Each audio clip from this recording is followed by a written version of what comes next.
We are missing on sound.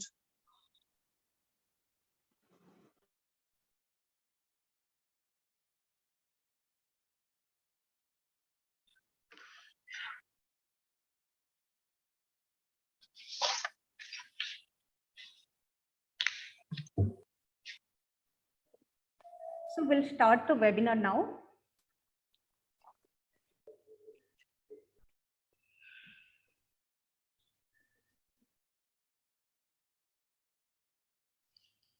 Good morning, everybody. I hope I'm audible to everyone here.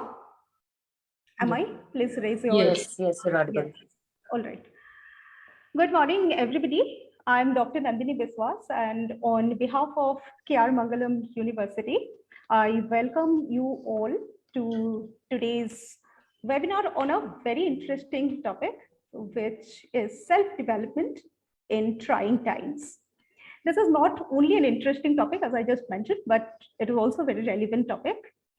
I have two resource persons with me today. Our first panelist is Ms. Jaishree Sharda, and our second panelist is Dr. Supriya Shrivastava, whom I'll have the pleasure of introducing to all our attendees in this webinar today. And this today's webinar will be talking not just about theoretical aspects of psychology and well-being, but we will also talk about some practical aspects of how to make our lives better and how to cope with difficult times that we all face sometimes or the others in our journey through life. So let me first introduce our eminent speakers present with us here today. So our first panelist today is Ms. Jaishree Sharda. Ms. Jaishree is a compassionate, solutions-oriented psychologist and behavioral sciences professional with over 16 years of experience in the areas of teaching, training, research, clinical consultation, and so on. She is currently working as a well-being and resilience lead in a leading multinational organization. Jaishree ma'am is a gold medalist in both the undergraduate and postgraduate programs in psychology from the University of Calcutta.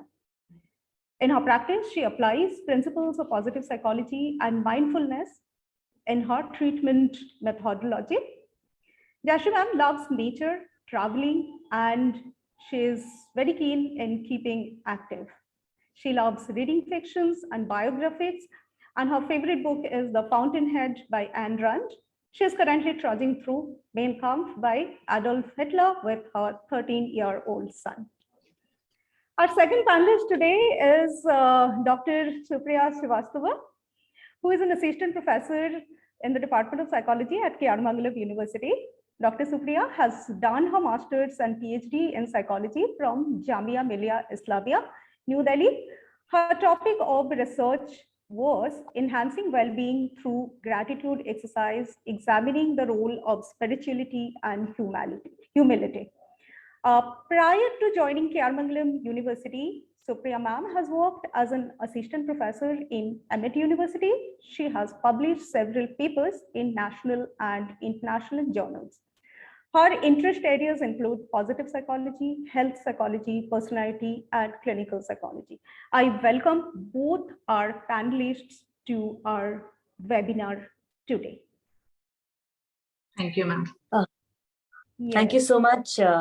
Namaskar, everybody. And I was looking at the video playing, and it transported me back to my college days as well. So thank you so much for that as well. And Nandini has been my senior in college. So that's our connection there.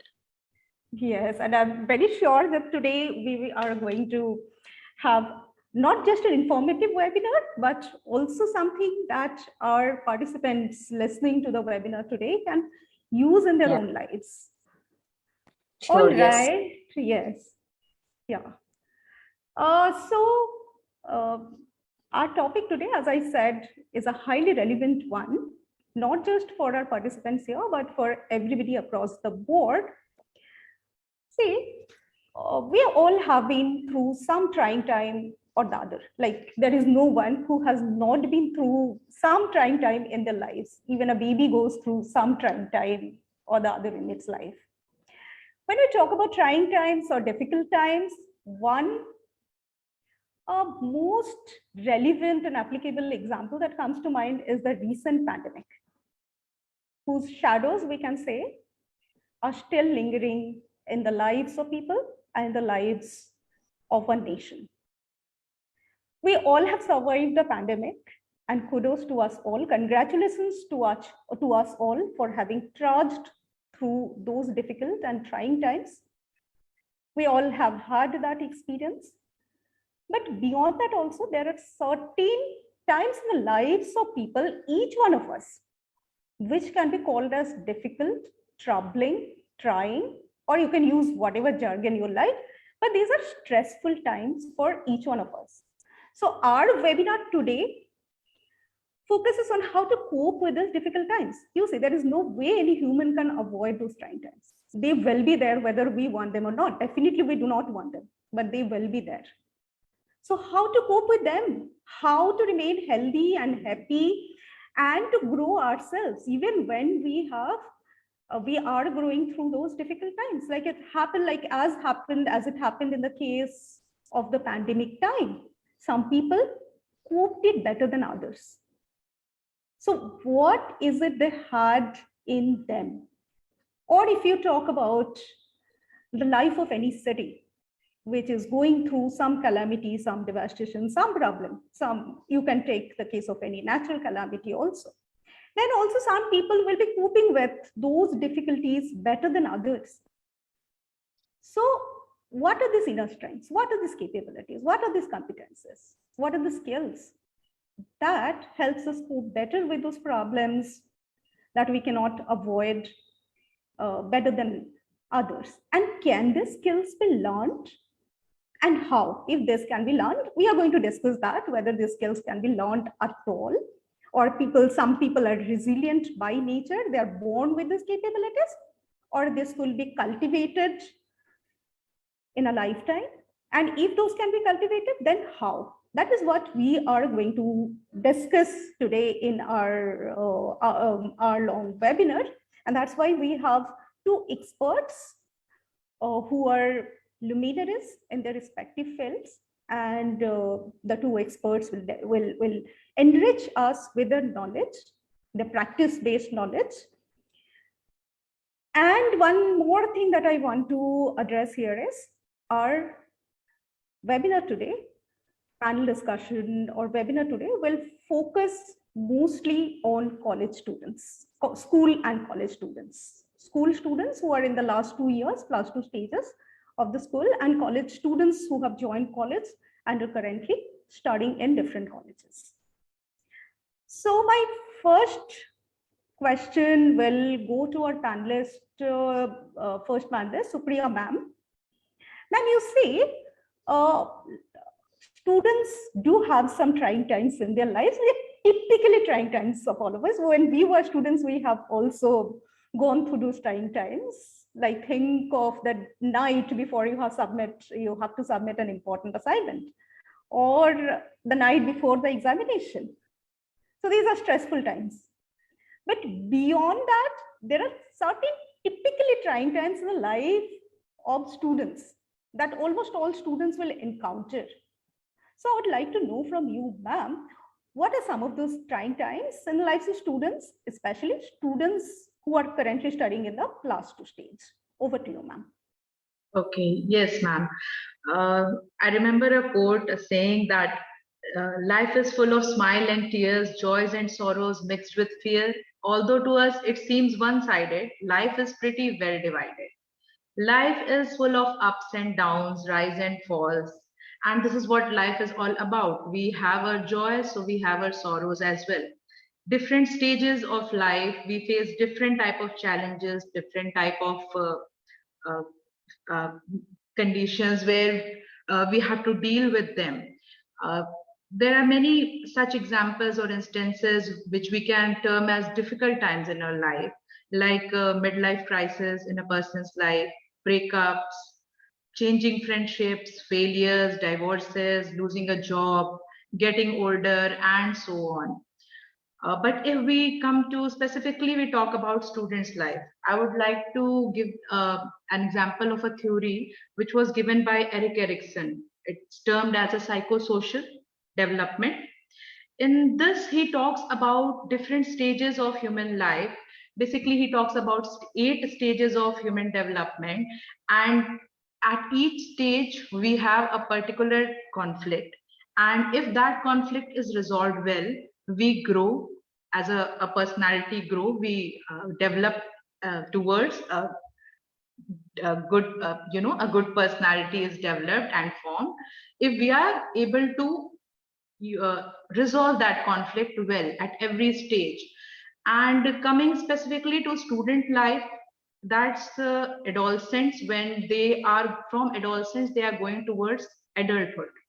So around that age of 18 years, where there is a transformation, they have to uh, go to the college life. They from their school life, they are moving towards college life, and then there is again a change in their life when from college life they have to go for a professional life into a job. So these are basically 2 stages where there is a lot of transformation for a student. And then there could be, for some students it might not be very difficult, it might be a bit easier for some, but it might be more difficult and challenging for others, depending upon their circumstances, upon their past experiences, upon their personality. So what could be the trying times in a student life? Suppose a student who is coming from a school and now he has to take admission into a college.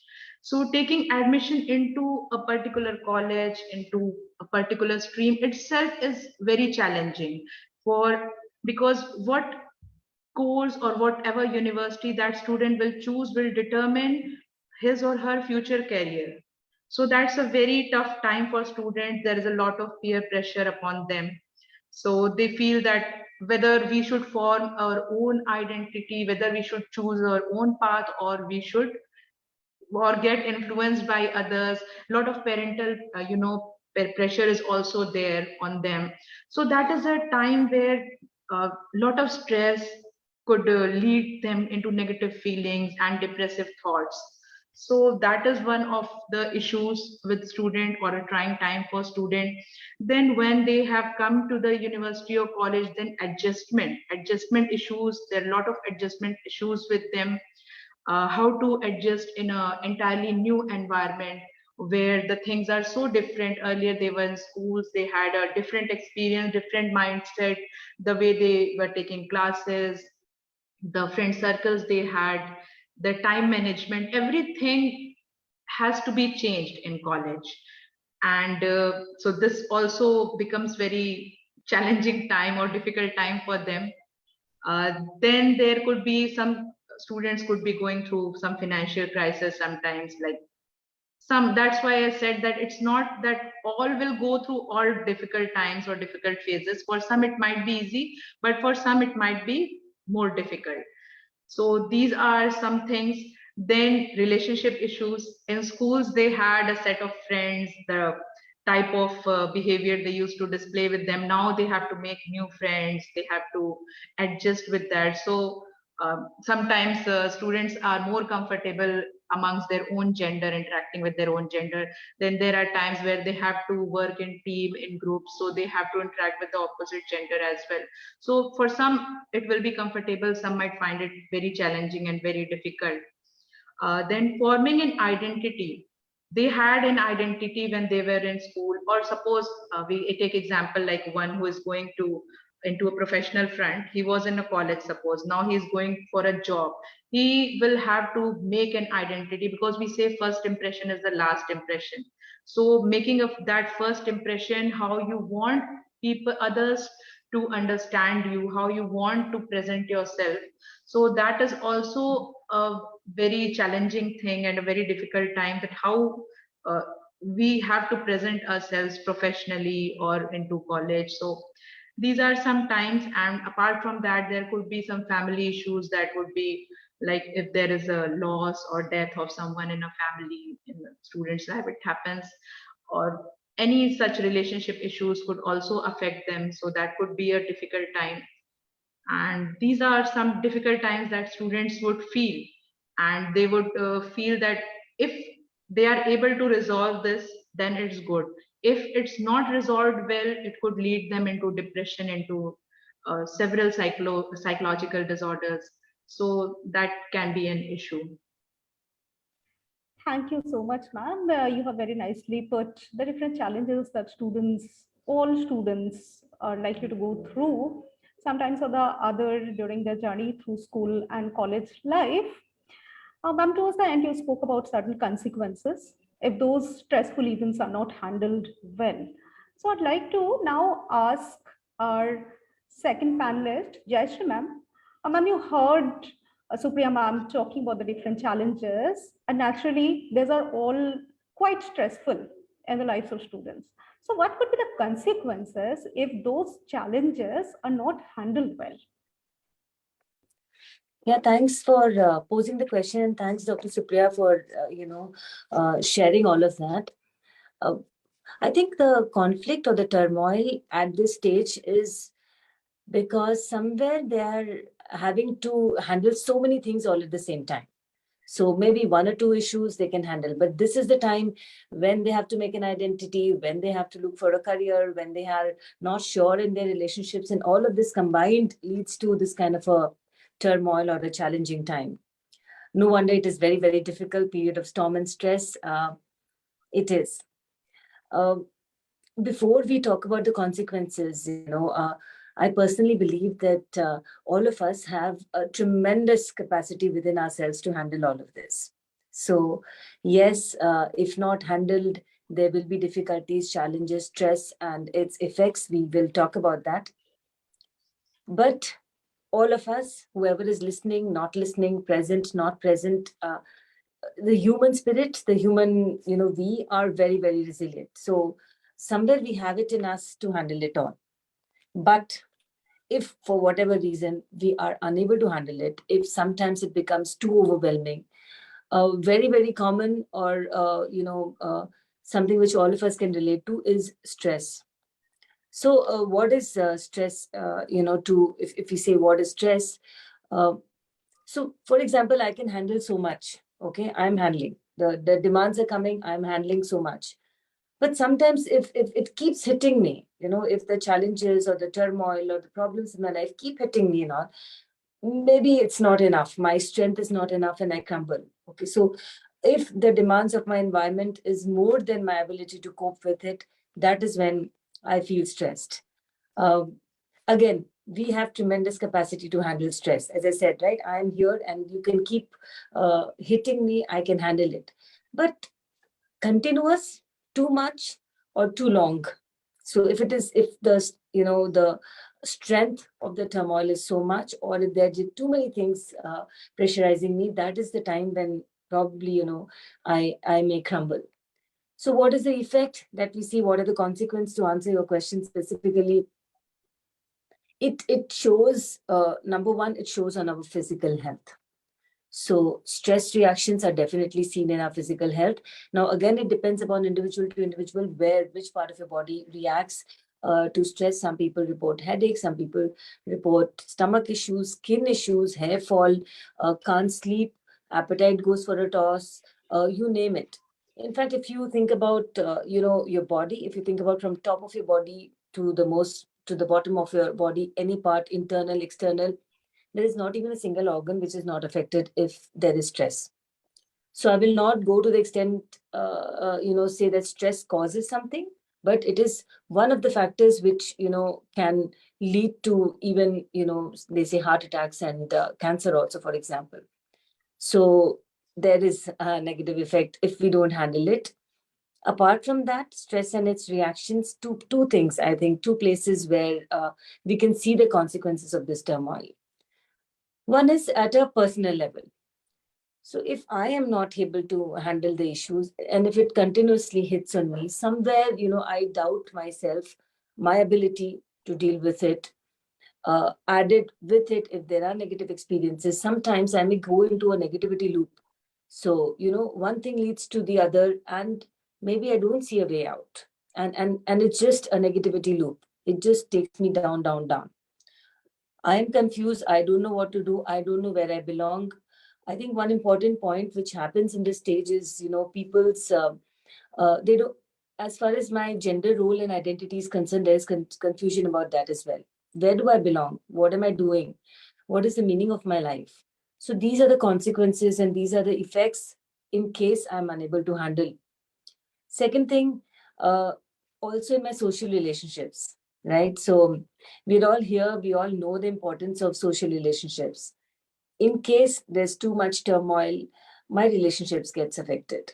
So relationships are the same things which can help us out of a difficult situation. But again, if we are not handling it well, these are the same things which can, harm my social relationships, can affect it. And that again, it takes us on a negativity loop. Yeah. You're on mute, Nandini. Yeah. Thank you so much, ma'am. Okay, so that was really, really informative. The gist that I get from what you both said is that stress is something which is not to be taken lightly in any stage of life, especially to our student listeners today who are here. If you find yourself in a position where you might be feeling stressed out over anything in your life, please do not ignore it, but rather try to cope with it. How to cope with stress is something that we'll be discussing going forward. We'll be discussing it with our experts. Yes, ma'am, as I was listening to you, the part that I loved the most in your response is where you said that we have tremendous capability in ourselves. We are born with that resource. We are born with that gift to bounce back. Now, that in psychological term is known as resilience, and it is one of the biggest strengths that humans have been blessed with. My next question to you, Jaishree ma'am, would be, what could be some of the other inner resources or strengths that we can use to tide over difficult times in our lives? Before I would pass the mic over to you, our students must be getting this idea that as there will be challenges in your life, there will be opportunities also. So you are blessed with resources. Let me give you a very simple example. Like before your exam, the night before your exam, you suddenly realize that you are underprepared. So what do? Something that we all have done. We call up one of our friends, we ask for suggestions, right? We call one of our friends and ask them to explain few things to us. So that is one of our social resources. Or if a family is going through difficult times, so they dig into their savings. So that is their resources. Similarly, there would be certain inner resources that you have within yourself. How to deploy them in the right time at the right place is something that we all have to learn. So Jaishree ma'am, over to you. What are some of those inner resources that our students should work up in, and since they already have it within themselves, how to bolster it further? Over to you, ma'am. I can go on and on about the resources within a person. Okay. There are individual differences, there are uniqueness.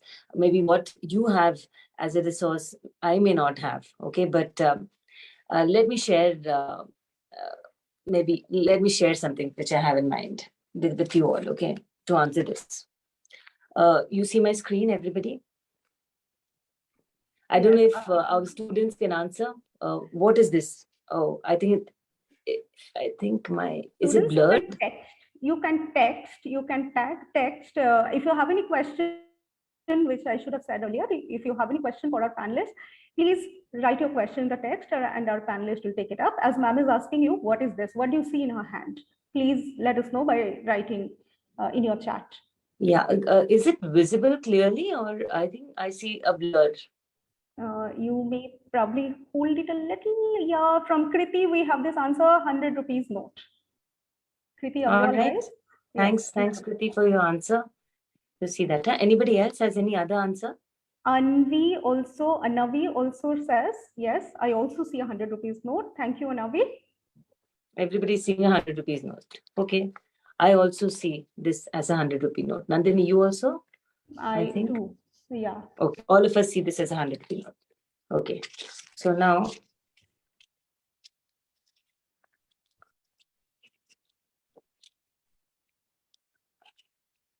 all right.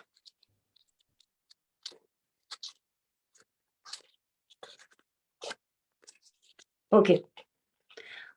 Yeah, what do you see now? The people who answered and others also who want to respond. What is this? Our participants, please tell us what do you see now What do vis-a-vis you what see you now? saw before?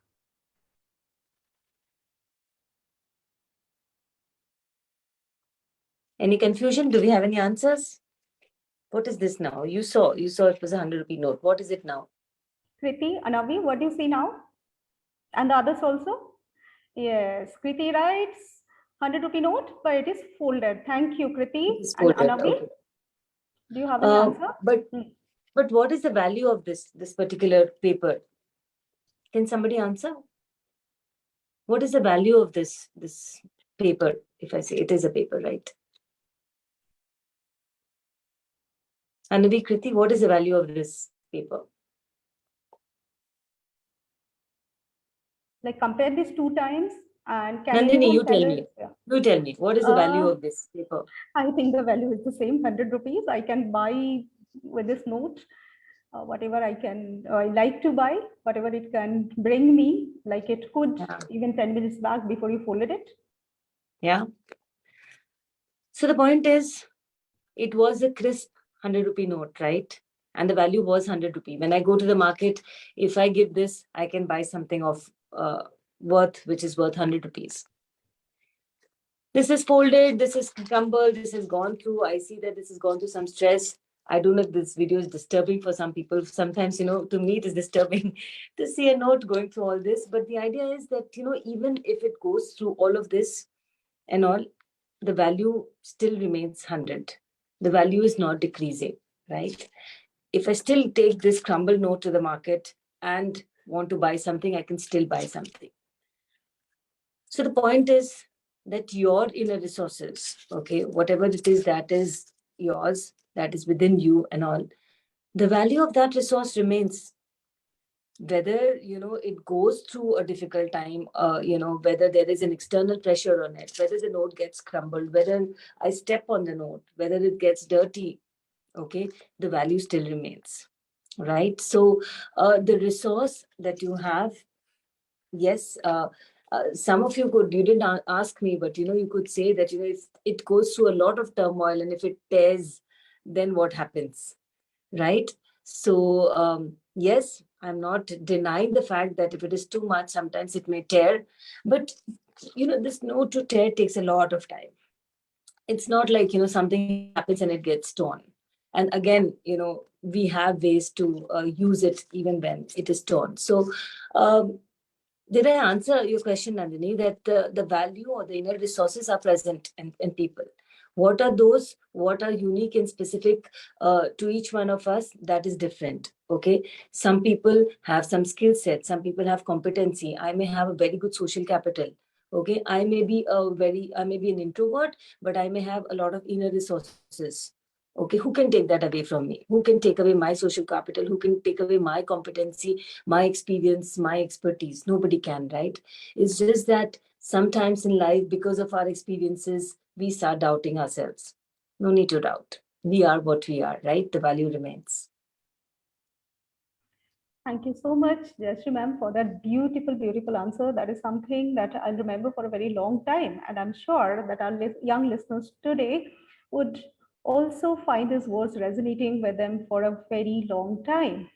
So yes, we all have inner resources. We all have been blessed with, gifted with those inner resources. But the question is whether having those inner resources is just enough, or do we need to hone our resources? Like we go to college to study, we go to college to learn new skills. And there comes the aspect of development. Because when we talk about development, there are so many different aspects of development. So development does not happen by itself. It has to be taken care of. Something has to be done about it. And if we take a conscious approach to self-development, then definitely we can emerge as a much more beautiful, resilient and stronger person than we are now. So it appears that even though there would be difficulties and problems in our life, there at an equal footing are also resources.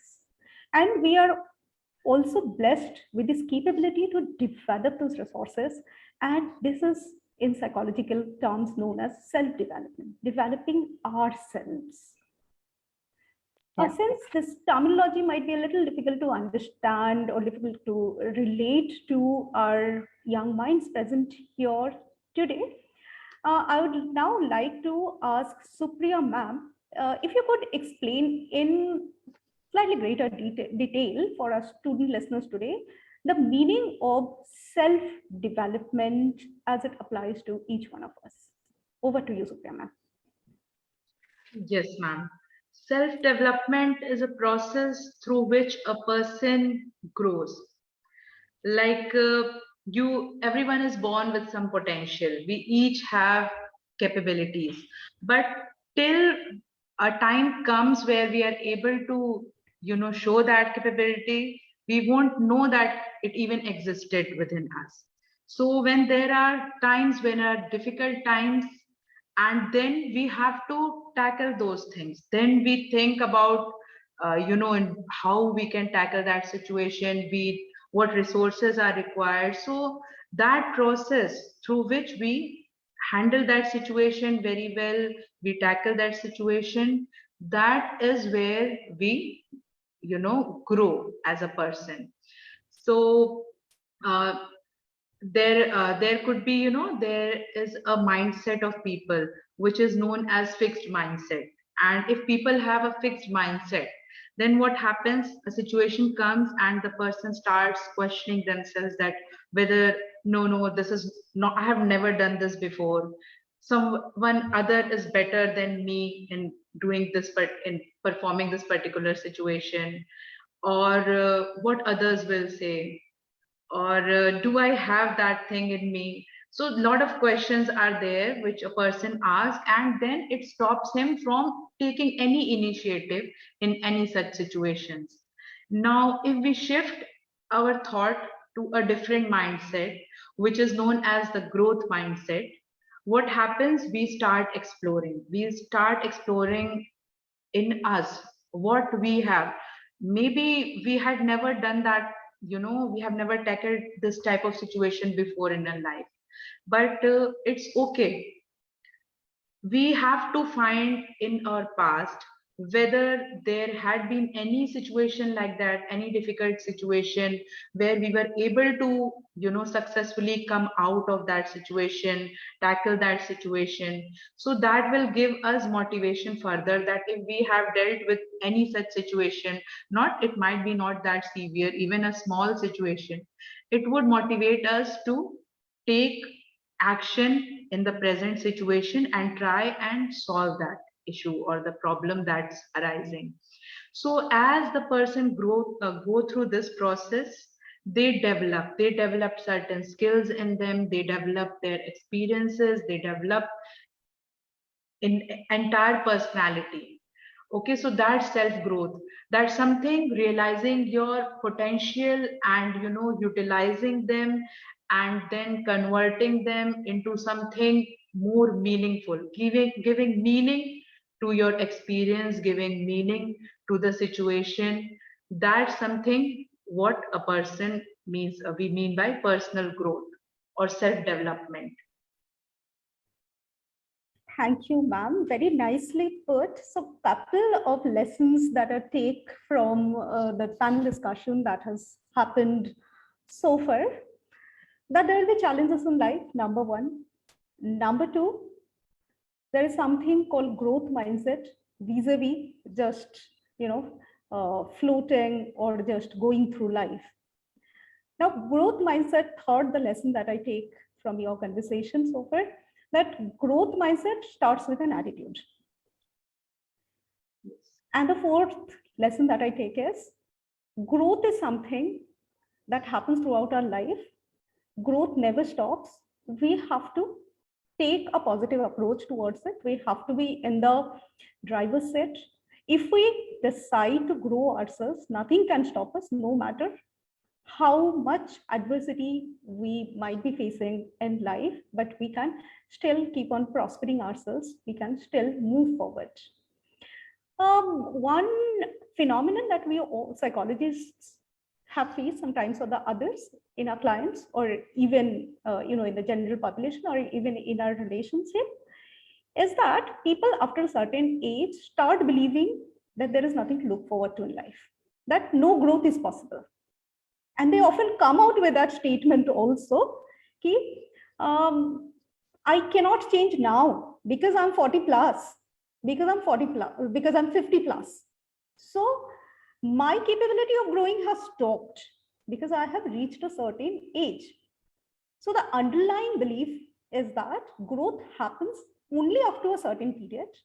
Growth is a natural process that happens only up to a certain period, and afterward it stops naturally. And then it's a period of decline. It's a period of steady decline.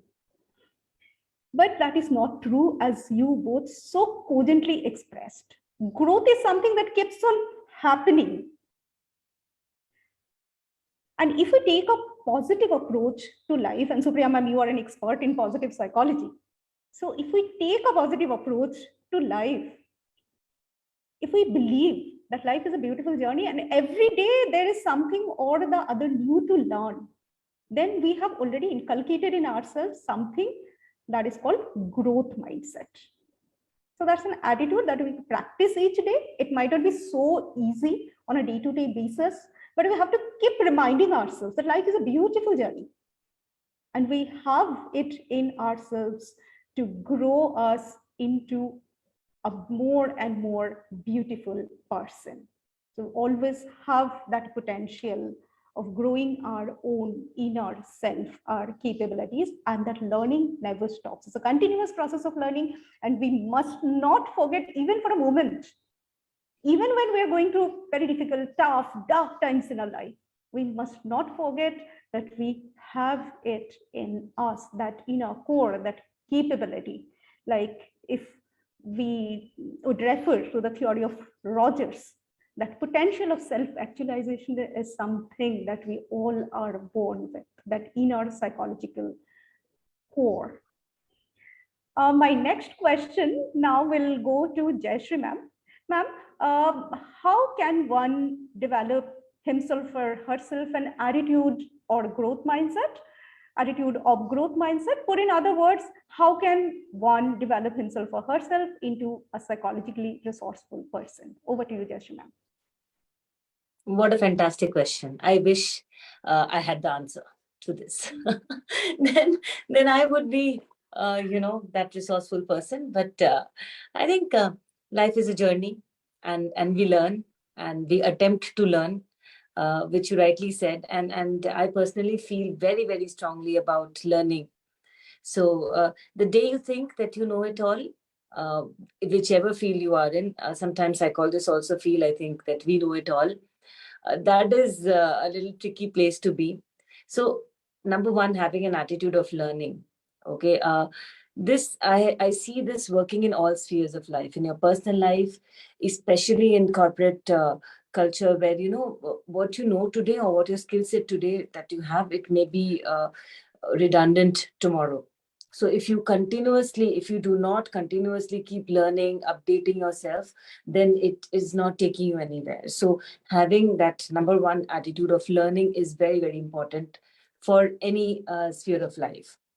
And though I know Nandini is being very kind and posing me as an expert, I am not an expert. I don't consider myself as an expert. I'm still learning. I'm still struggling sometimes. But what I have learned, or through my experience, through my practice, is that sometimes things are difficult and we struggle.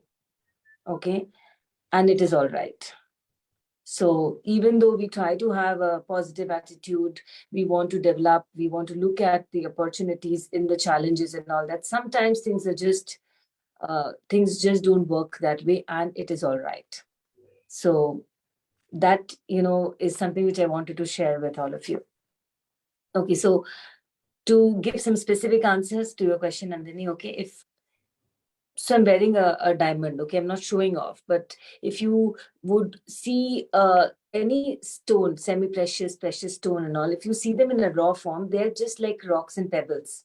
Okay, I have had the opportunity to visit a factory where they actually cut, polish, and take them, take that rock through various stages. And then what emerges is a very, very transformed version of the initial pebble or rock which they just collected from the ocean. It was fascinating to see.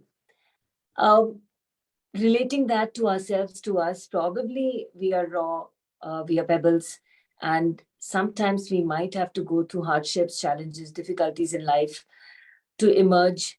So there are different types of precious gems, semi-precious gems, right? I'm not saying all of us are diamonds, maybe we are not. But yes, we have that, we will shine our own light, and let's not be fearful of, making mistakes or going through hardships. So that is an important thing. Sometimes, I make a mistake and then I'm like, once bitten, twice shy. Let's not. Okay. So if you're making mistakes, I'm not saying go ahead randomly go on making mistakes. No, but whatever I've learned from it, let us, take on the other experiences that life has to offer. Number two, which I have found very, very helpful personally to me is, finding some good mentors in our lives. So they make life easy. They pull us, they guide us. But it is important to find correct mentors also. So I don't want you to land with people who might take you, the other way. But finding some good mentors, investing in that. If you have the opportunity or if you are conscious about it, seek out, look out, take help, and that is perfectly all right. It makes the journey of life easier. The third thing is that, we spoke about growth mindset, right? I'm sorry, I'm digressing. The third thing is, which again I feel very strong about, is having, a bank, a social bank. So, the concept of bank, right? I can't just go to the bank and draw money if I want today. I must have put some money in the bank in advance for me to go to my bank and draw some money in case I have a need. So let us keep investing, let us keep accumulating our wealth in terms of our social capital, in terms of our relationships, in terms of our network, so that, when there is a need, we do have that bank where we can go and we can, draw our resources. So I see that, today's generation, me included, if I can be part of today's generation, so much of, distraction. There is no time. There's absolutely no time. I also have similar challenge. And there's no time to connect. We are, most of the times, we like our phones, our digital mediums. We are happy with social network, but are we really connected with people? That's a question to ask. Are we connected to our families? Do we spend enough time? When we're eating together, are we eating? Or, are we distracted looking at TV or our phones or movies or OTTs? What is it that we are doing? So these little changes, not for the heck of it. I'm not saying you don't look at, it's bad for your eyes. It is, but still. But there is a deeper thing that I'm looking at. I'm looking at, how do we make social connections? How do we relate to people? How do we build on our own resources? When Supriya ma'am was talking about self-development, right? A very important aspect of that is knowing oneself. So give some time to know yourself. In all the hustle bustle of life, maybe sometimes I forget, who am I? What am I? What are my skill set? What is it that fuels me? What is my desire? What gives meaning to my life? What are the things I like to do? Am I just trying to belong? Am I just like pretending to be what I'm not, just to fit in? So realizing yourself, understanding yourself, and honing those skills. So if I am a great swimmer, but you put me in a basketball court and all that, you can keep grooming, training me and all that, maybe it will not shine. But if naturally I'm a good swimmer, you put me in a pool, a pond, an ocean, maybe I will excel there. So that self-knowledge, giving time to understanding oneself, I can go on and on, Nandini. You have to stop me here. I know that this is, this type of questions actually, I would say, spark, Yeah. puts that spark in the minds of a psychologist, and people like us can go Yeah. on and on. And I'll keep quiet now. Yeah. And I congratulate you for putting things so succinctly, so beautiful. It is a beautiful, beautiful answer. And you brought out complex topics in such simple terms. I put it in front of students.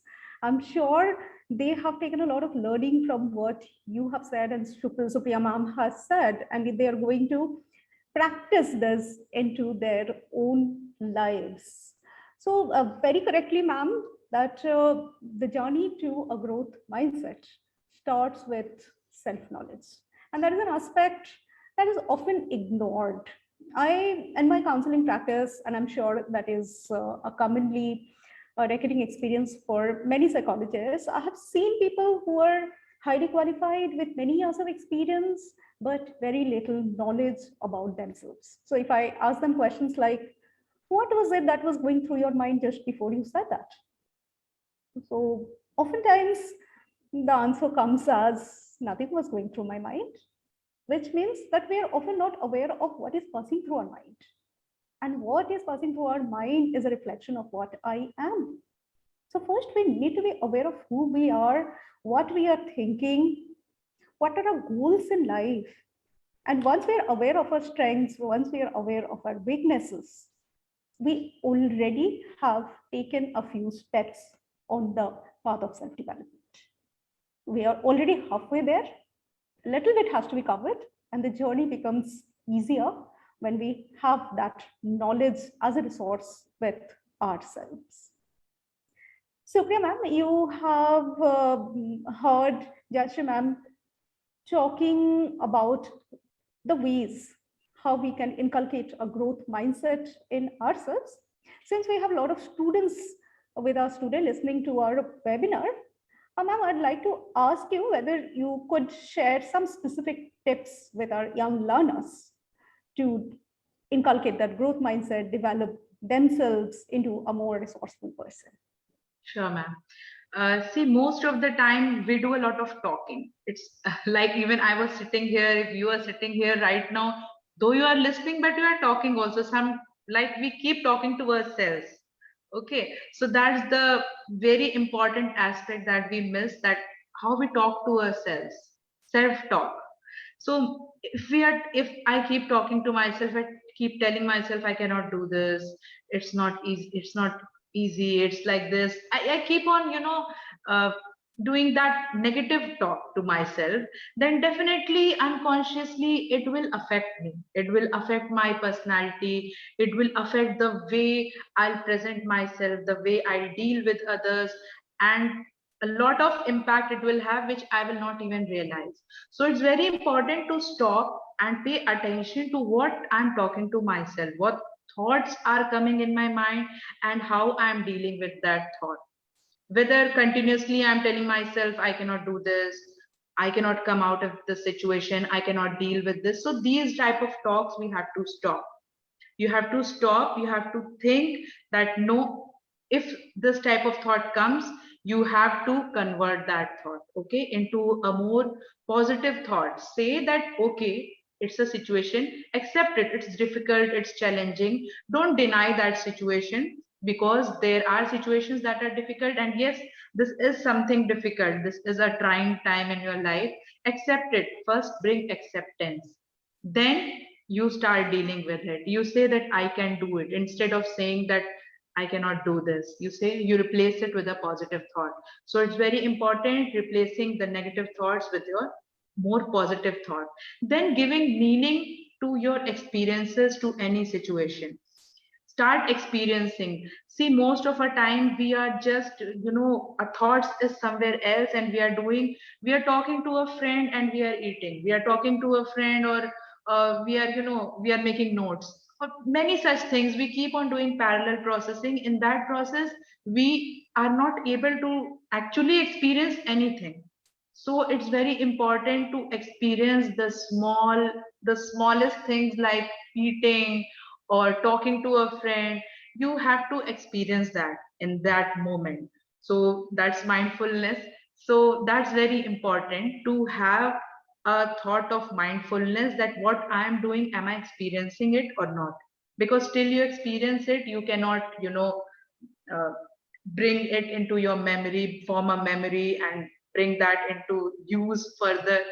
Become a resourceful person, as we were talking about, that you become resourceful. So that's where, if you experience, you gain that experience. Suppose you did something and you were not able to gain that experience because you were lost in some other thoughts and some other activity, so you cannot become resourceful that way.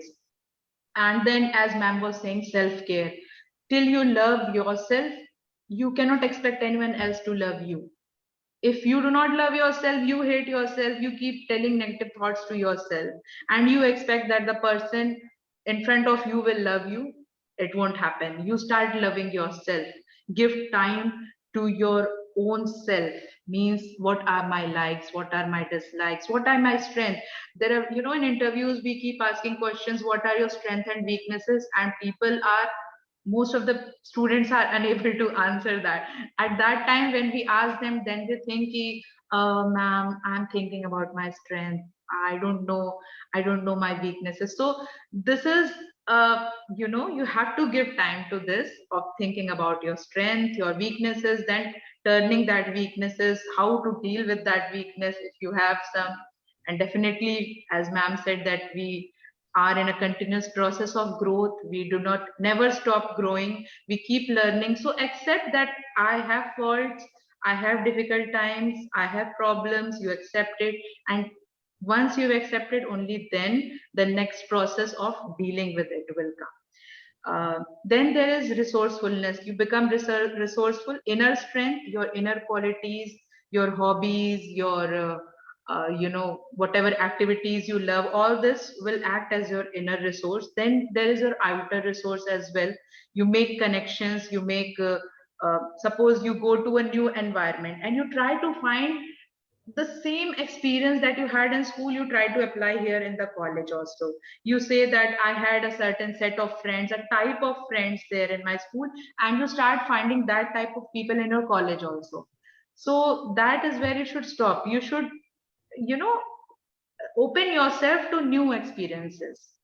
Then only you will develop new resources. Till you explore, you won't develop new resources. You are into a different culture. Okay, earlier it was school, now it's college. Earlier it was college, now it's in a job setting.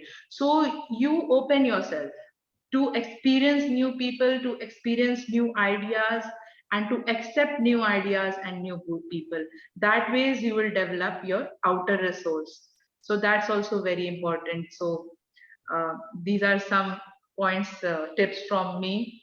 And I would like, Jaishree ma'am also to add from her expertise what tips a students she can give, and they can, use those tips. Thank you for posing. Few things I think which we can take. Uh, One is very difficult. It is very difficult, but being disciplined in life. I think it is. That's how you develop habits. So I am trying to. I read the 7 Habits of Highly Effective People by Stephen Covey. It's a very, very popular book. And for me to put a few habits in my practice, it's taking me a lot of time. So, and I realized that it is only through relentless discipline that, and for me, this 21 days and all that has not worked. I have to work hard on certain practices, on certain things which I want in my life. So I think being disciplined about things helps. Giving importance to basic things in life, for example your exercise, your nutrition, your sleep habits, your social connections, these 4 pillars. I think that is something which students, young adults, even us, all of us can take back. Third thing is which I again it's very specific, but which I found to be effective is a very simple process called goal setting. So, and sometimes the ideas that we have or the things that we want to achieve, they're like really big. So it's a good idea to break them into smaller, uh, say phases, and set some goal. And when we talk about goal setting, we say the goals need to be SMART, SMART. By SMART, it's a mnemonic, it's an acronym for, specific. You make your goal which is specific. M is for measurable. So it can be as, by this day I want something, I want to achieve this thing. So it has to be measurable, achievable. Like if I make a goal, I want to go to Mars by end of next year, it may not be really achievable for me, right? I don't have that skill set. So whatever is achievable for you, you look at that. R is relevant. So I'm a psychologist or I'm a well-being manager. What is relevant to me? Personally, also, there could be some goals which could be meaningful or relevant to me. Can I make my goals which are relevant and time bound? So it's not like haphazard, it is very time bound. That is how I make smart goals, and that is how I am able to reach. And when I reach one goal, it gives me that push, that momentum to, try to reach higher. So a lot of things, but this is all that I want to share. But before we call off, and if I don't get this opportunity again, two things I want to share with you. One is through my experience in clinical practice, I have come across something which I find truly magical. Okay, and I want to share with everybody.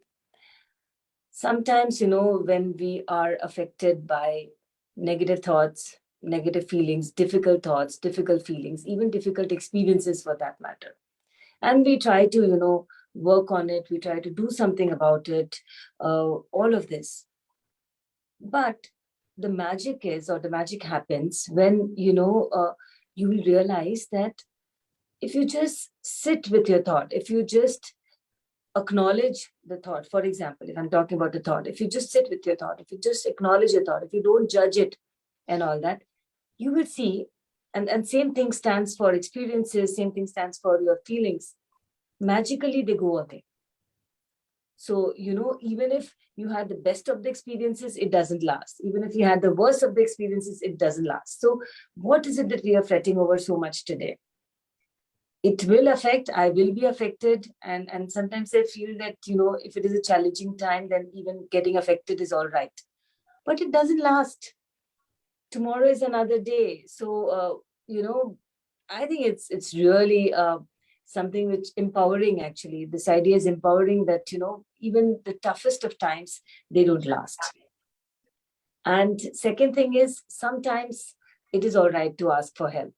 If you are struggling too much with something, there is absolutely no point of, taking it all in, going over it, because in your head, what happens is a small thing becomes a very big thing, totally unnecessary. Okay, so in case you have any difficulty, challenge, anything like that, please reach out. There are resources available. There are people there. Yeah. Thank you for posing that question to me, Supriya ma'am. Thank you so much, Supriya ma'am and Jaishree ma'am, for those wonderful suggestions, tips, and so usable resources. One thing that I loved about the strategies that you both spoke is that they're so relevant to each one of us. And, the simplicity and the practical applicability. This is something that we can start using in our life from now on, unless we have already been using them. Some of us, I'm sure, our listeners here today, some of us have already been using it and using those strategies in our lives, inculcating those strategies in our life, and we have been seeing the positive aspects, the effects or the benefits of those in our lives. If you haven't started yet, no need to worry. You can start from now on, from today itself.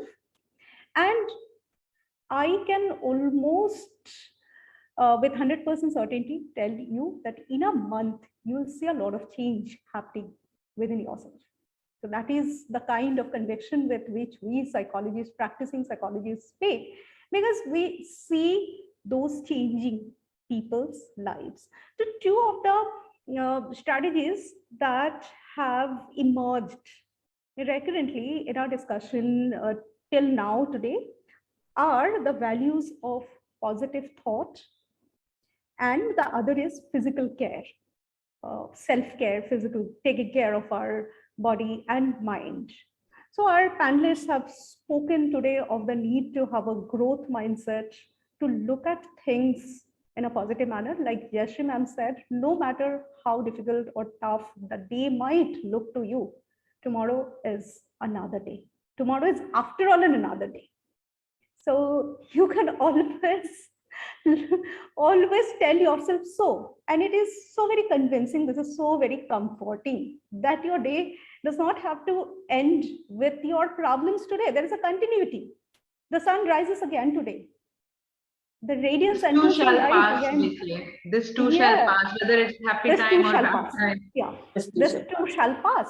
So reminding yourself that beyond the mountains that you see before you today, there lies a beautiful vistas of greenery and birds chirping and water flowing.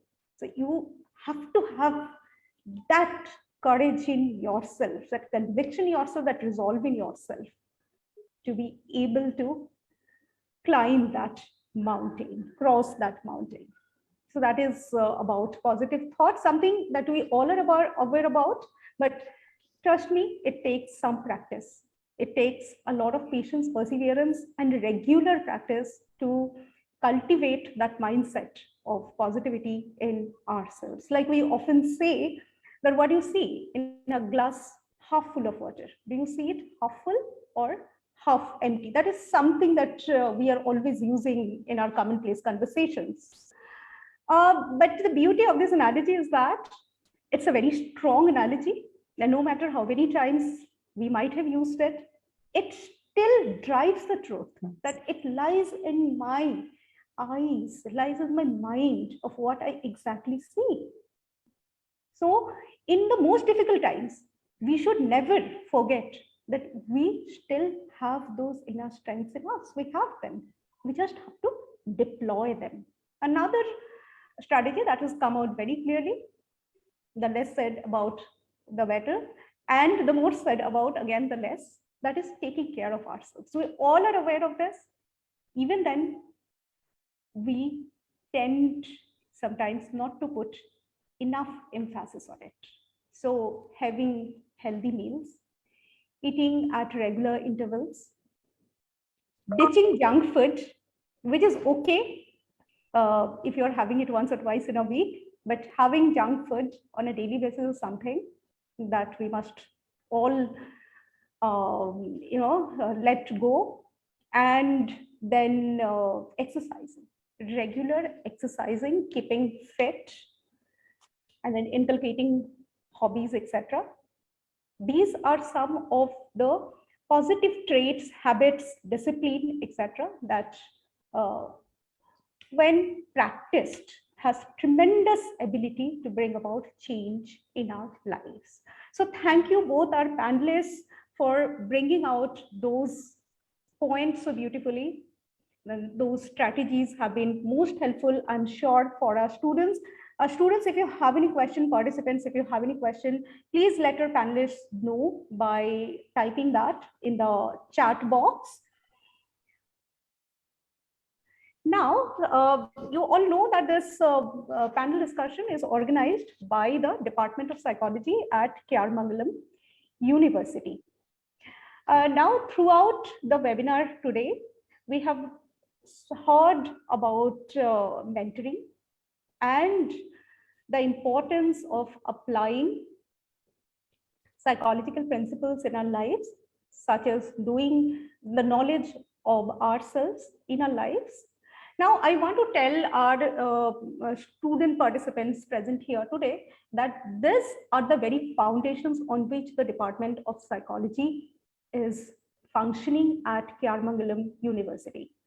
I now want to take you all through a brief presentation of our department.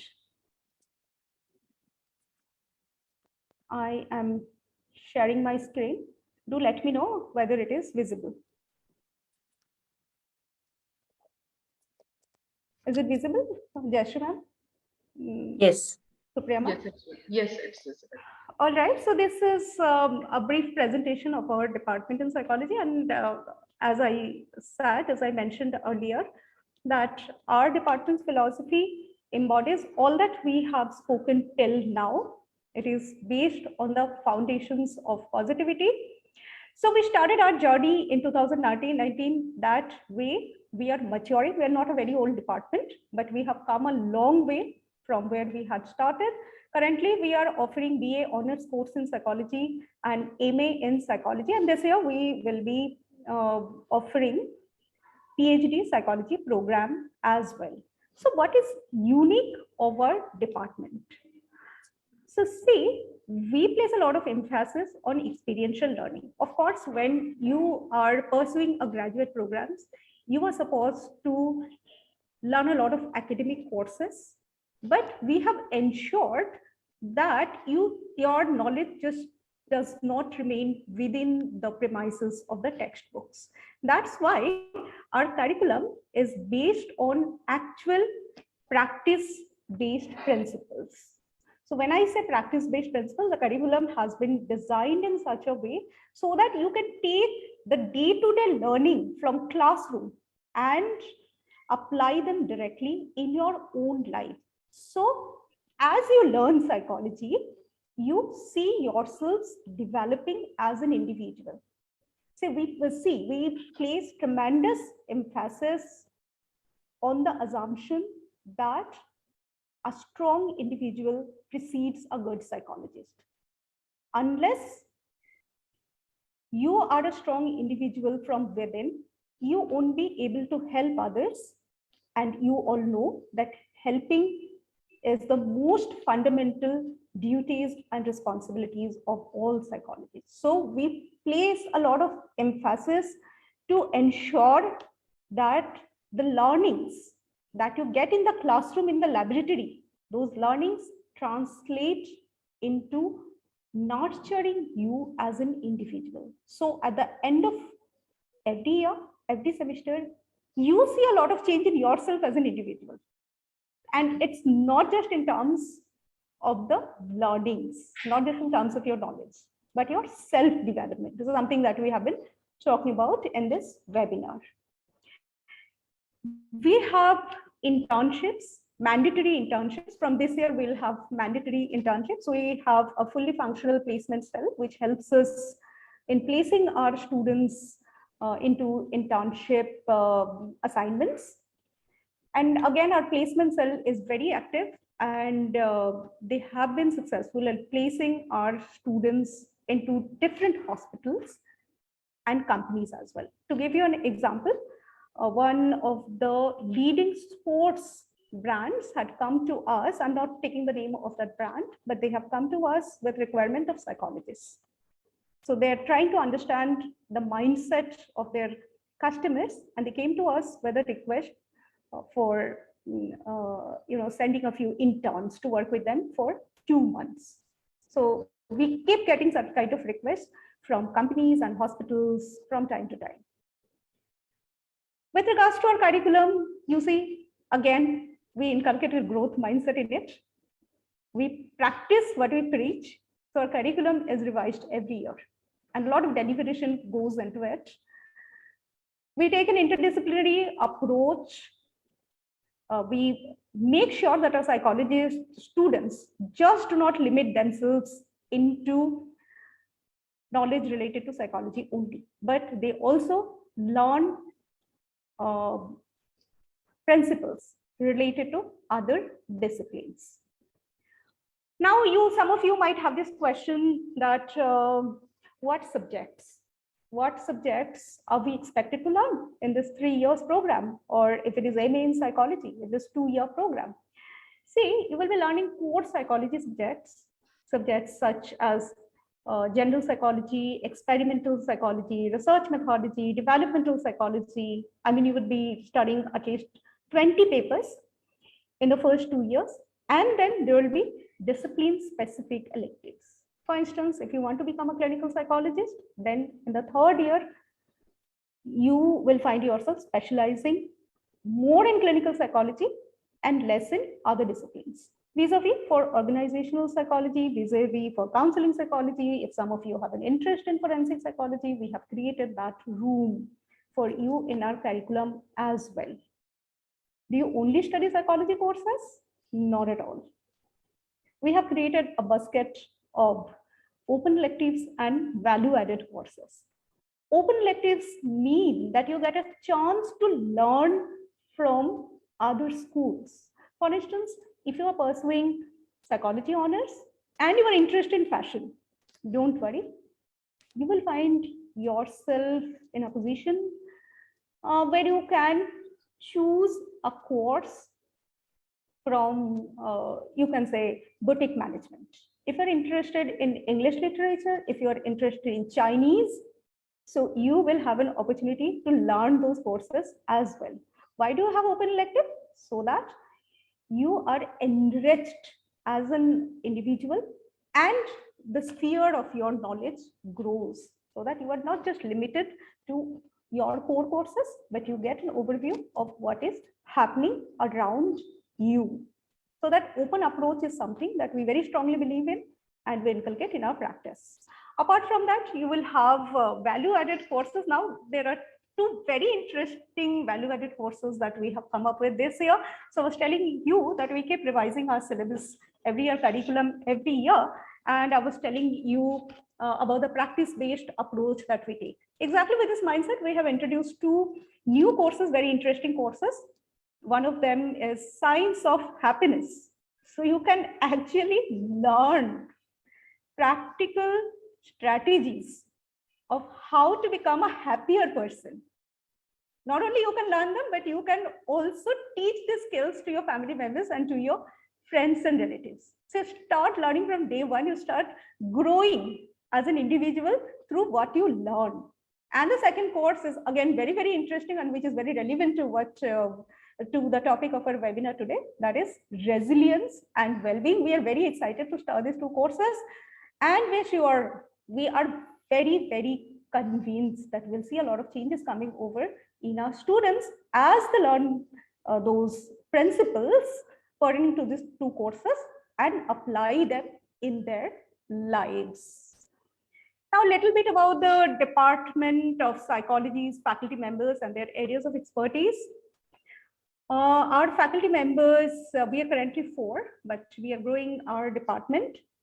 So I'm Dr. Nandini, and my area of specialization is organizational psychology. Dr. Supriya is also here, and her area of specialization is positive psychology. Ma'am is very interested in positivity, well-being, happiness, etc. Then we also have with us Dr. Suruchi. Her fundamental area of research in counseling psychology, and we have with us Dr. Rupali, whose area of interest, whose research interest is clinical psychology. So you see, you have faculty members with different areas of expertise. My area of expertise, I forgot to mention, is organizational psychology. So you have faculty members with diverse expertise, and we are very much into research. As an organization, we believe in the necessity of carrying out research and the importance of research in changing people's lives and making a better nation. So all of us publish papers in national and international journals regularly. All of us have behind us a trail of publications, and we're very resolved to carry on with this tradition. So far as our infrastructure is concerned, we have a fabulous laboratory. I welcome, actually, I request each and everyone listen to us today to come and have a look at our laboratory. We have the best tests available in the market, tests such as 16PF and the projective test, just to name a few. And we have several instruments related to experimental psychology, which you will be using when you study here. And we have a huge, huge library, which all of you will visit definitely when you are on a campus tour. The library is well stocked with books of psychology pertaining to different disciplines. And it is also stocked with books from, you can say, almost every branch of study that you can think of actively pursuing in your graduation and post-graduation. Now, I have told you about our approach to provide hands-on experience and exposure to students. There are a few other aspects that I wish to share with you. See, we have a fully functional and very active counseling cell. One of our faculty members is in charge of the counseling cell. So we get a lot of inquiries. We have walk-in counselings. We also do telephonic counseling. And the best part is that we involve our students, not directly into the counseling process, because till the time our students are licensed, they cannot be counselors, but they do learn to manage the administrative activities of the counseling cell. And sometimes with the permission of our counselors, we also let our students listen to or attend the counseling sessions. So that gives them in the campus itself an idea of what counseling is all about and what they're expected to do in real life. So learning is something, college education is something, but workplace is something different. Employment is something different. So unless we prepare you to step into the world of employment without much difficulty, then we are definitely amiss somewhere. And we have taken this conscious approach over years. We have built that transition of a smooth movement from your college life, your university life to your world of work, so that you are not met with any kind of undue shock. Your expectations are clearly set and you know what exactly to expect in your world of employment. And then our students are actively involved in different activities. We have inter-university competitions held regularly. Our students, I'm not boasting, but in one of the inter-university competitions where we had about 100 participants from different universities in India, I did very little. My student volunteers managed the show, and I'm very proud of them. Now, these are activities which teach us a lot of soft skills to students. So it was my students who were interacting over the telephone with participants from different universities, sometimes from faraway places in India. So they were the ones who were responding to emails. They were the ones who conducted the competition. So they managed the show. And okay, I'm happy to say I was only supervising. I was not even supervising. I had complete trust on them. So they did it all. And I was just sitting there and making sure that things were happening well. Apart from that, you will also be involved in extension activities, which are community-based activities. Mangalam University is very strongly committed to the development of the communities, of the ecosystem in which it is functioning. So our students are constantly serving in the communities nearby. Of course, that is voluntary. Not each and every student would be interested in that, but those interested students could go into the nearby villages. We take up literary drives from time to time. We conduct cleanliness drives. Sometimes this goes into these programs. These are structured programs. Sometimes this goes into months. And the student volunteers who have interest, who have the sense of responsibility, who have that interest in community development will definitely get a chance of participating in these extension activities. And apart from that, there we have several clubs and societies, several of them. From the first semester, based upon your interest, you can choose to participate in these clubs and societies. And the ultimate goal of these clubs and societies is to help develop certain extracurricular skills in you. For instance, we have this investment club. And in our clubs, we have Moon Club. So it won't be possible for me to go over all the aspects of the clubs and societies. But our clubs and societies are actively functioning with their volunteers outside their regular classes with the intent to develop those skills in students that cannot be taught in a regular classroom setting. So we are very committed to take our extracurricular activities as seriously as we take our learning seriously, because we know your skills develop as much in the classroom as in the community and in the field.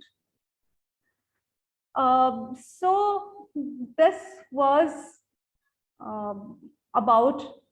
this was a presentation about our Department of Psychology, and we have come a long way from where we had started. And this year is definitely, we are very excited to welcome our new batch. And any student who might be interested in the Department of Psychology are welcomed to come and meet us here in person and have a look at our infrastructure. Anshika ma'am, are you there?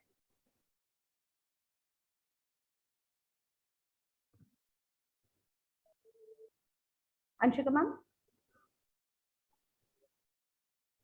All right. Now I have told you about the Department of Psychology. I have told you the mentors that you may find yourselves interacting with on a daily basis in the Department of Psychology. Now, though strong values of the Department of Psychology that I just briefed you about is not limited to our department only. We function in an ecosystem, and the values that I told you about are the values of the university itself. So now I'll talk a little about our university. Again, I'll be sharing my screen.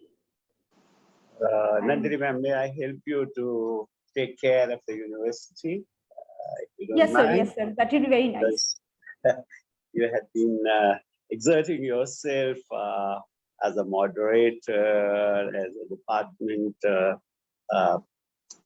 explaining about the department and so on and so forth. So, friends, if you see, can you make it please the full screen? Is it fine, sir? Yeah. So what you see over here is a beautiful building, right? An azure blue sky and lots of greenery around, right? And that is what exactly is our main forte. We are 126 acres of land, 26 acres of land and a lush green area with the state-of-art building, right? So you will see when you visit us, when you are with us, state-of-art classrooms, smart classrooms, fully air-conditioned hostels. And as Nandini ma'am was mentioning about the laboratories, so they are not confined to the field of psychology alone. You have around 10 to 12 wonderful laboratories which give you a rich and wide experience of itself. A glimpse of that you had when we showed you the video of the university at the beginning, right? So if we see that our university was established in 2013 under the Haryana Private University Act. We have more than 3,000 students. We have 11 schools and a strong alumni base of more than 10,000. And most important, we have wonderful faculty of 150 plus in various disciplines. So in this aesthetic and lush green campus, which is located in Sonaro, Gurgaon, you will see our educational system, which is focused on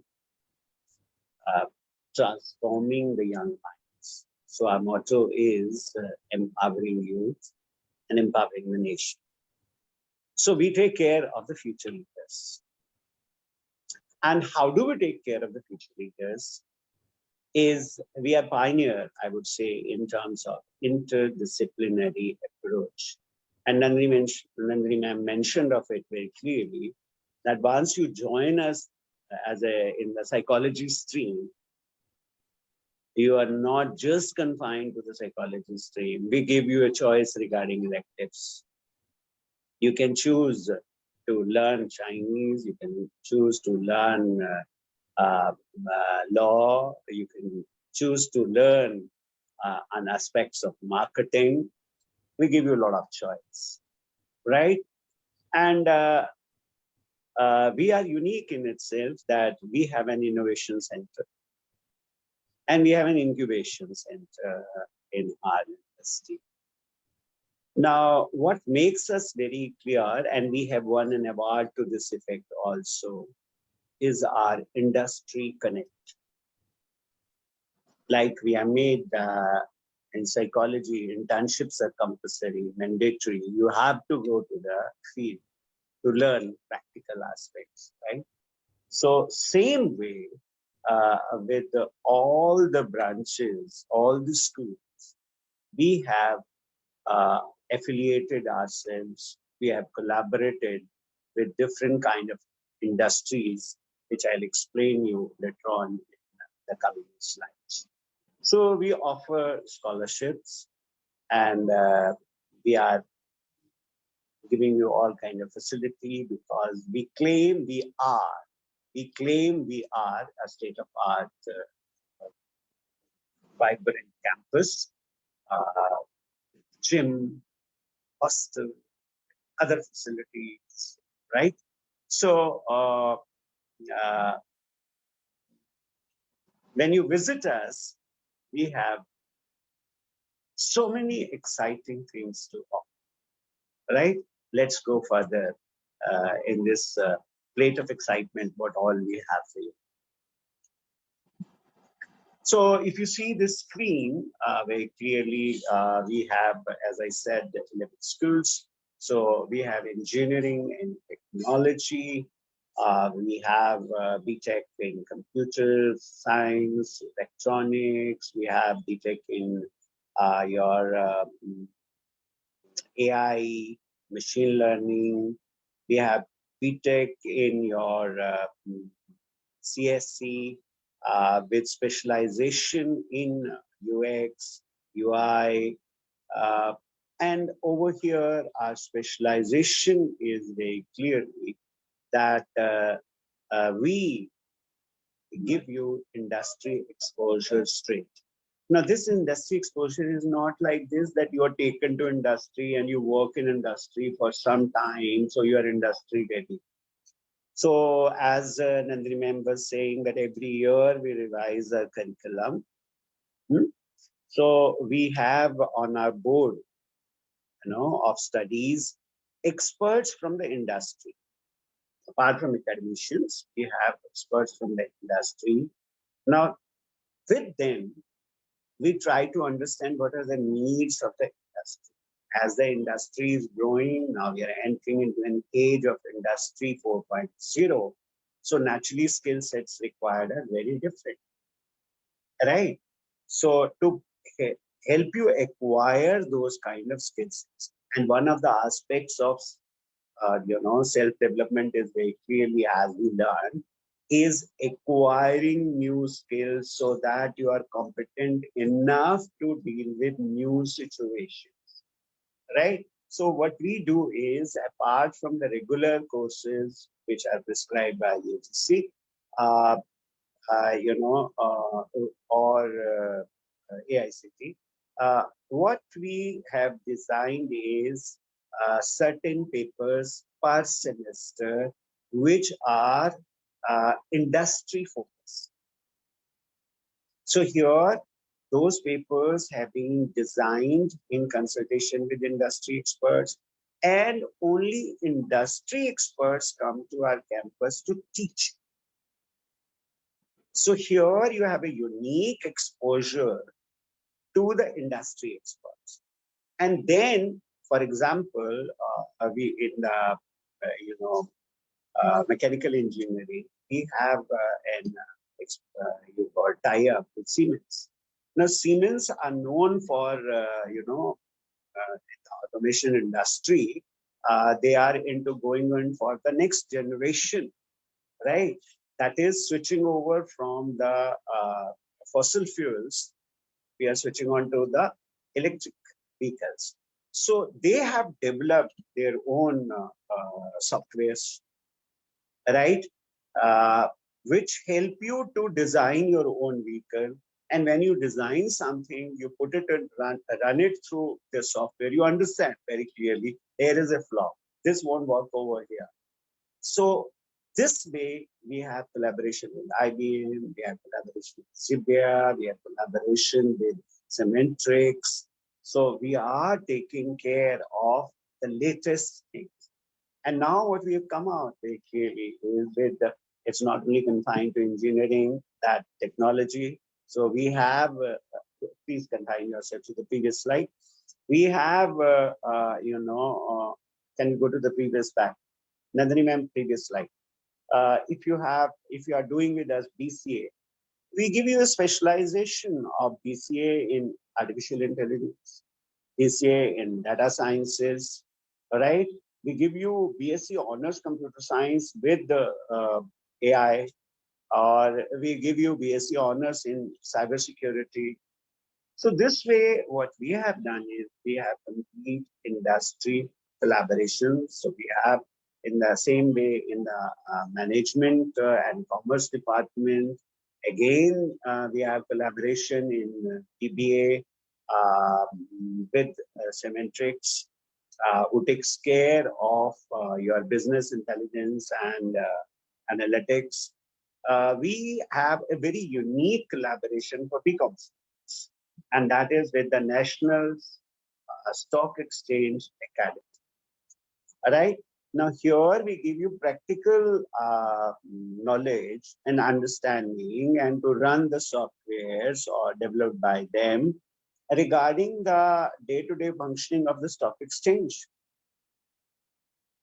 All right. So it's not at all theory. You are actually dealing with this. What is happening? Why it is going down? Why it is going up?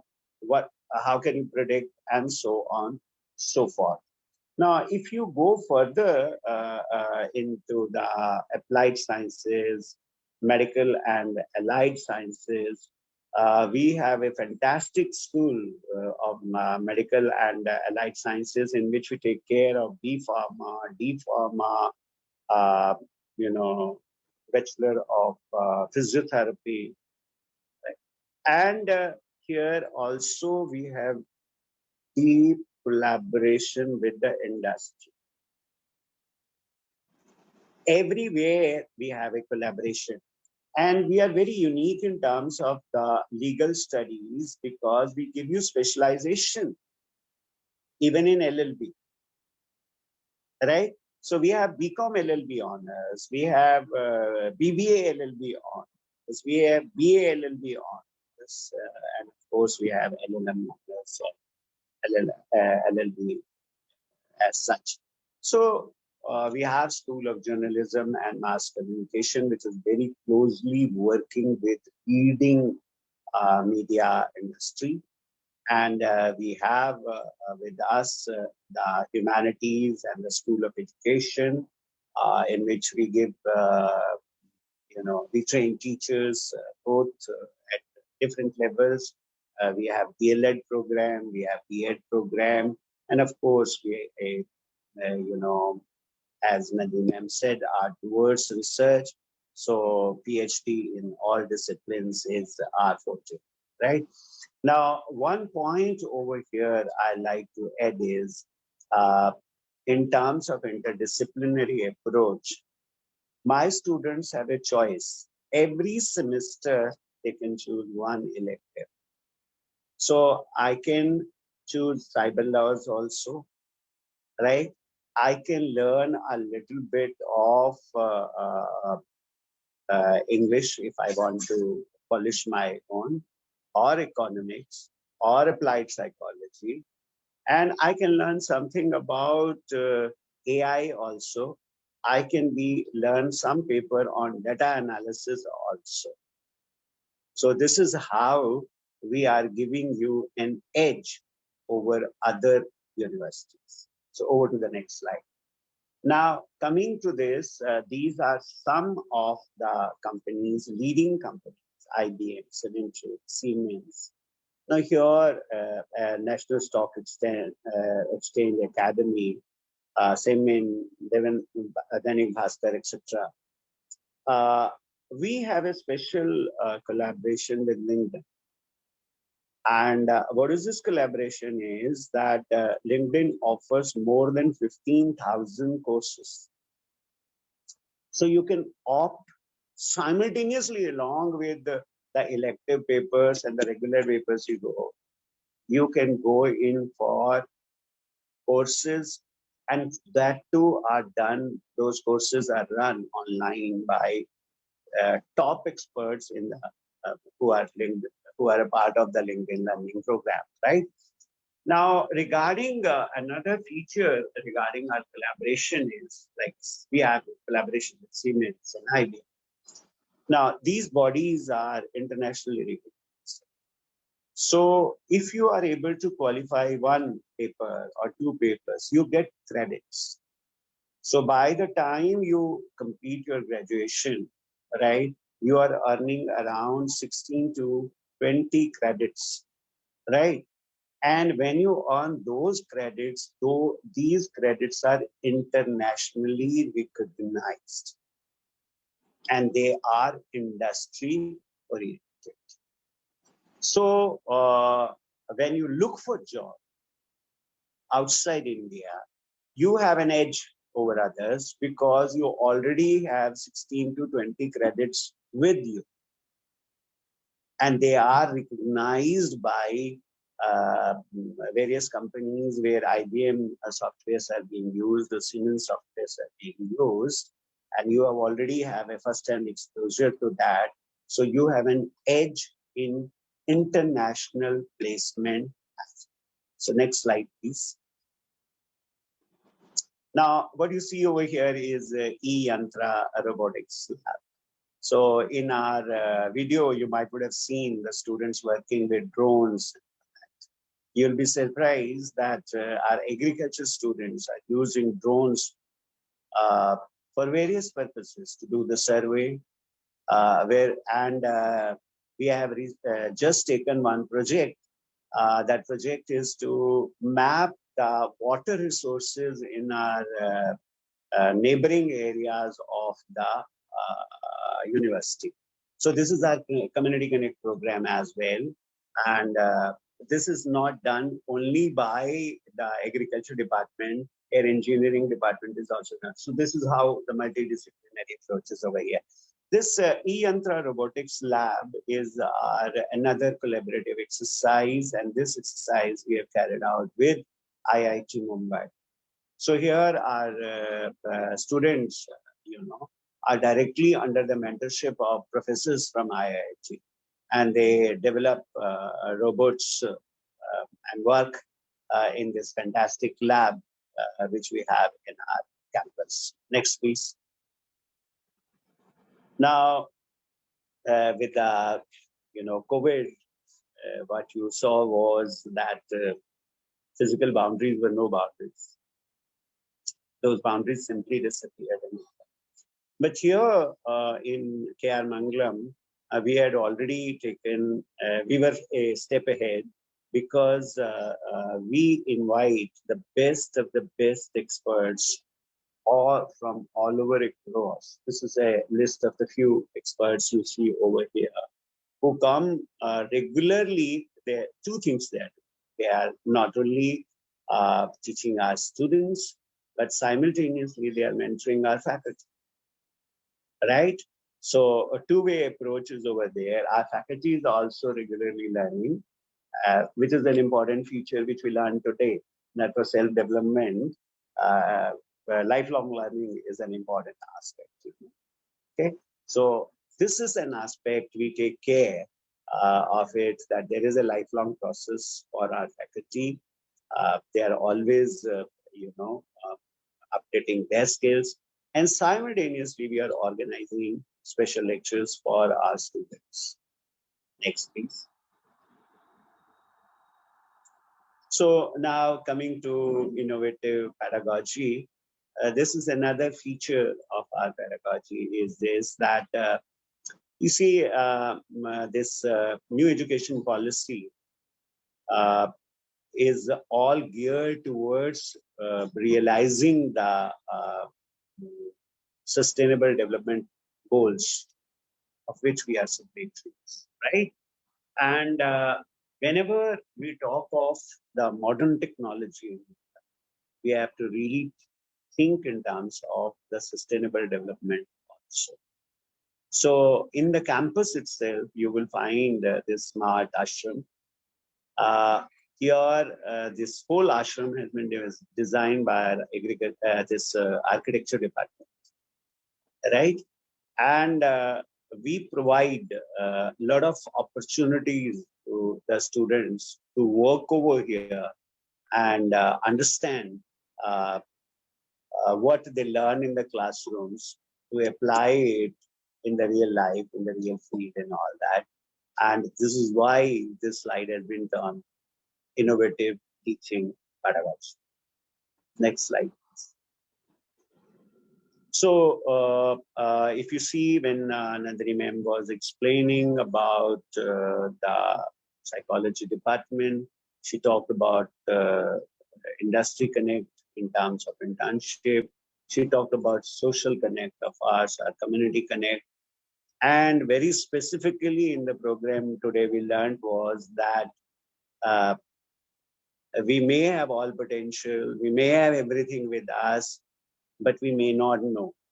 And at certain times, we may find ourselves like the roadblock is here. I can't go more further. So there you require a mentor. In KRM, we have this is a very special feature. 150 faculty is there. So for every 20 students, we assign one.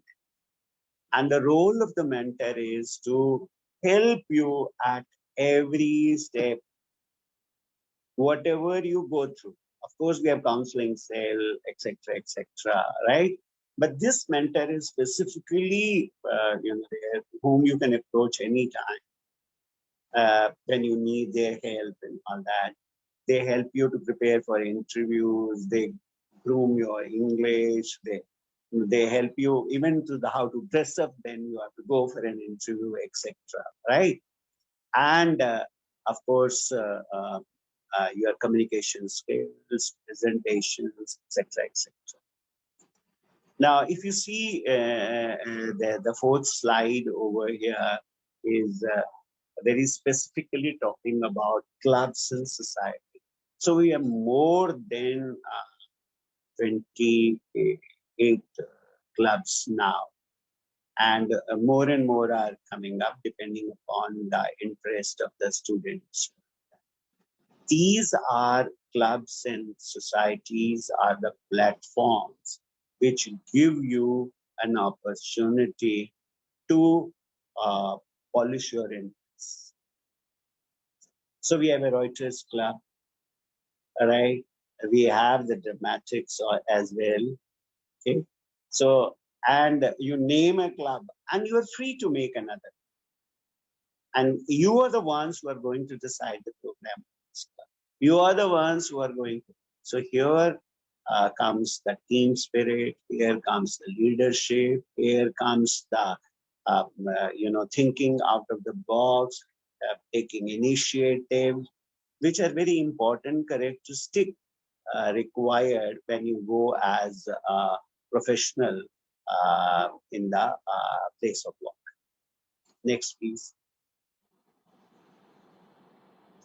So now we are, we live in a small globe, right? And understanding different cultures is very important. So what we have done is we have entered into collaboration with the top universities of the world, like 36 University London and Melbourne University and University of Florida, University of Boston. Uh, with these universities, the collaboration is something like this, that you have a choice. You join a particular course in KR Mangalam. You want to pursue a part of this course in one of these universities. So you are given a choice. You can do 2 years here, 2 years here, 1 year here, 3 year over there, depending on the kind of collaboration we have. So we want to go to foreign university, but we do not have finances become there. See here, our collaboration comes to your rescue. And this gives you a cross-cultural feel. And regularly, we are organizing summer programs for their students are visiting. Exchange programs are there, right? These are the additional features of collaboration with these universities. Next, please.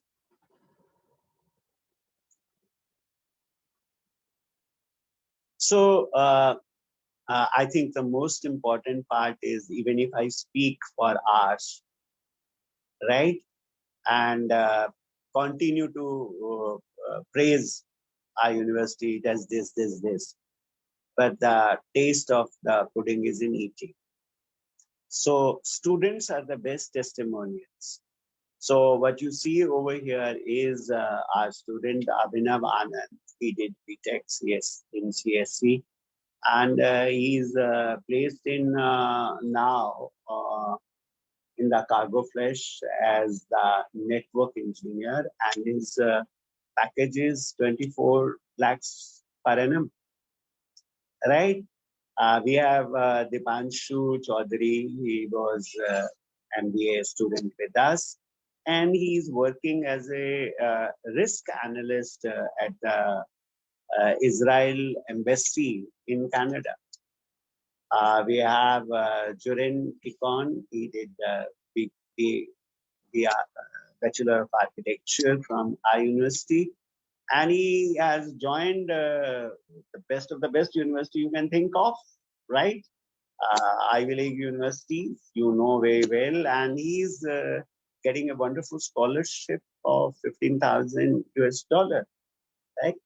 So if you see Yusuf, Mohammed Yusuf, he was a BBA student, and because I said that we are encouraging entrepreneurship, he is a good example of as an entrepreneur. He is a founder and CEO of Edunifi, and he is doing wonderful.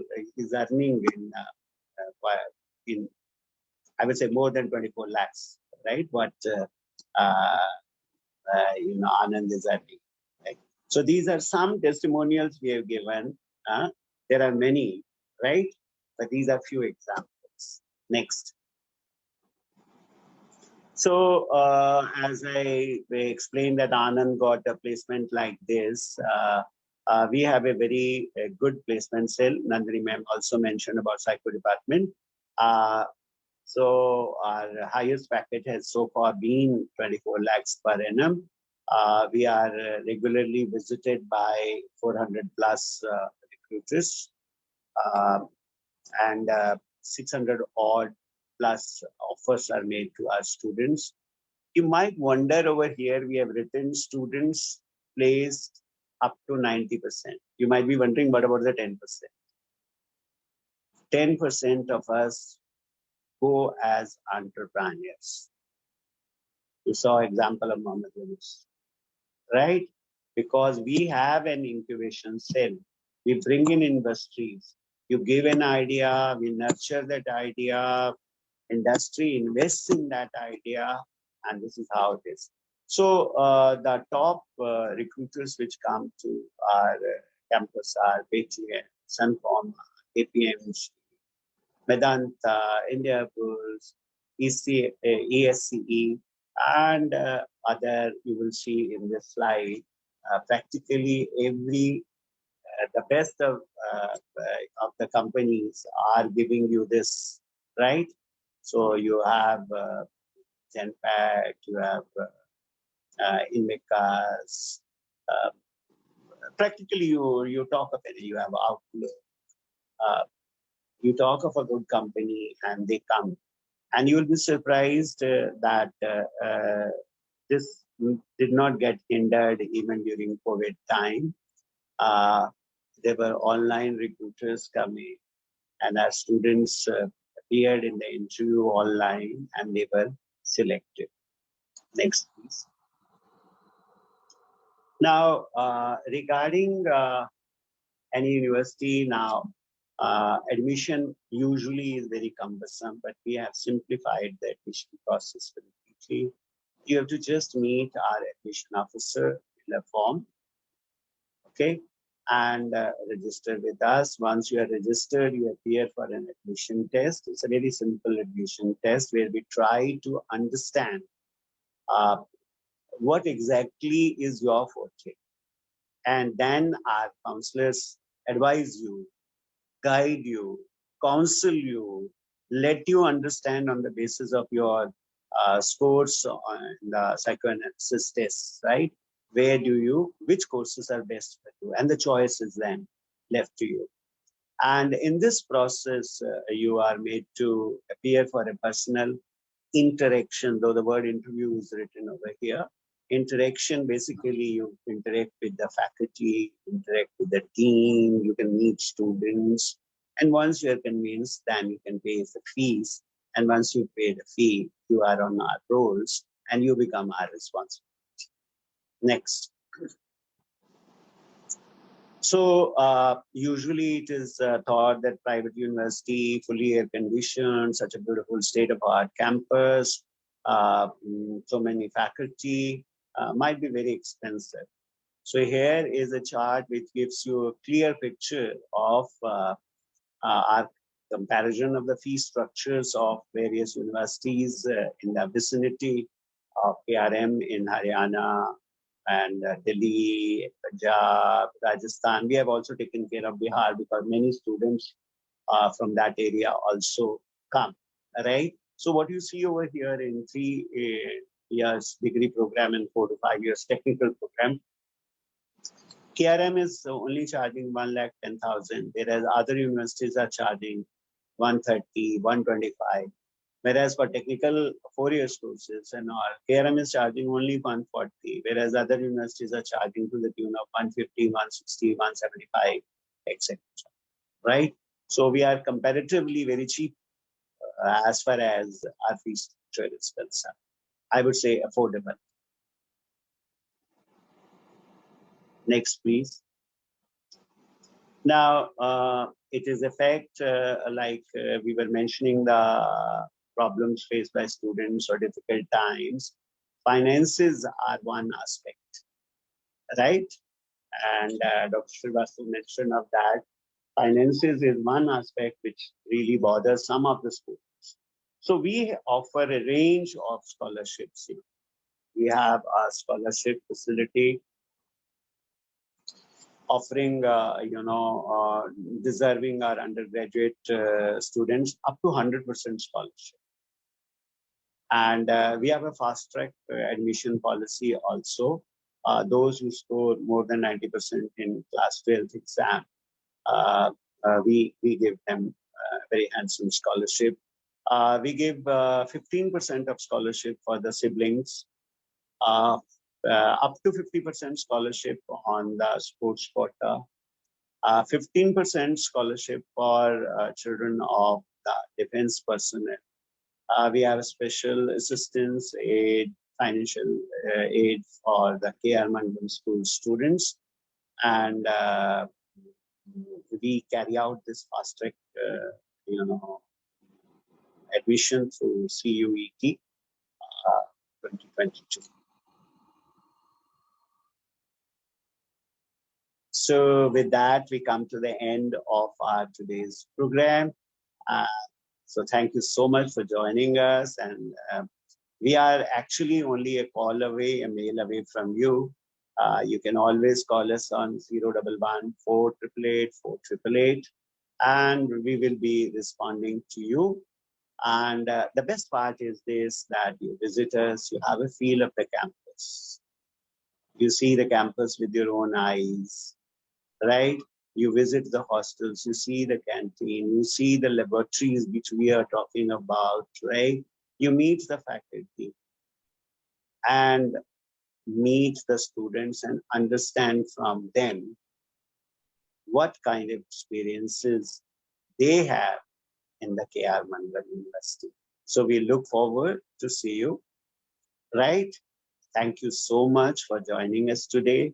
And our special thanks to our guest speaker, Ms. Sarda, and two of our panelists from the university itself, Dr. Nandini, Dr. Shrivastava, and most important, I would like to thank our technical team, the team who works behind the scene 24/7 to give us the best of the best facilities, right? And everything is of use only because of you. So our very special thanks to you. Thank you so much for joining today. Have a good day. Thank you very Thank you, much. sir.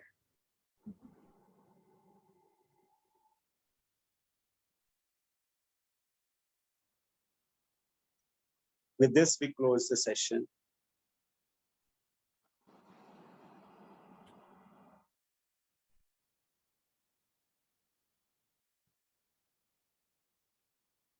Dharamveer sir, please close the session.